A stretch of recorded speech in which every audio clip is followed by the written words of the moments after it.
I was excited to be chosen as one of the 6 LDS artists at the Center's Artists Residency in New York. I'm a choreographer based in Michigan. I describe my work as a transformation of labor, memory, and endurance into movement, building choreography that reveals the architecture of empathy. I have been working on a piece called Scorched, inspired by hiking and camping in Arizona through a landscape ravaged by fire. The word scorched holds provocative associations for me. And the more I thought about the word, personal meanings flowed. My father passed away a year and a half ago. I am a father of 5, including 3 adopted children with special needs, 2 of whom are nonverbal autistic identical twins. It's a struggle. I thought about my father's cremation, about the 3rd-degree hot tar burns he and my uncle sustained as roofers. And I thought about the idea that forest fires can serve as a necessary clearing for new growth to occur. I wanted to draw on all of that in the dance. I loved the residency. I worked hard in the studio every day with these images in my head. Ideas seemed to just pour out of me. I felt very in tune with the spirit.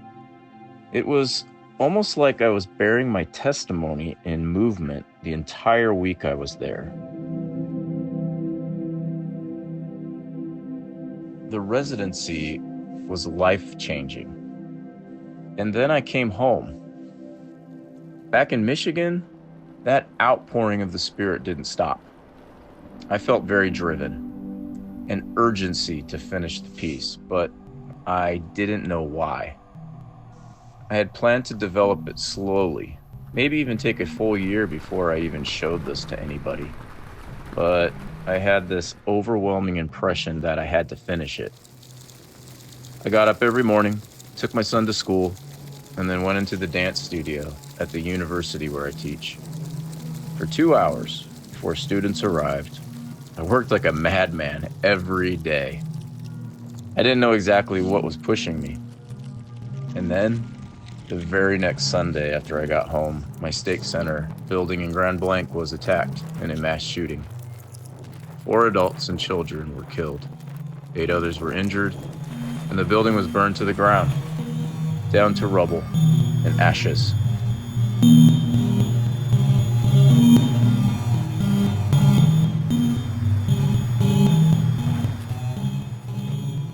It devastated me. Shortly after, I felt very much inspired to add a section to this work, tied specifically to the attack. And I finished an 8-minute closing scene in just a few rehearsals, in an outpouring of creativity that, to me, was sacred. It dawned on me just today that this work, Scorched, is even weightier and even more heaven-sent than I knew.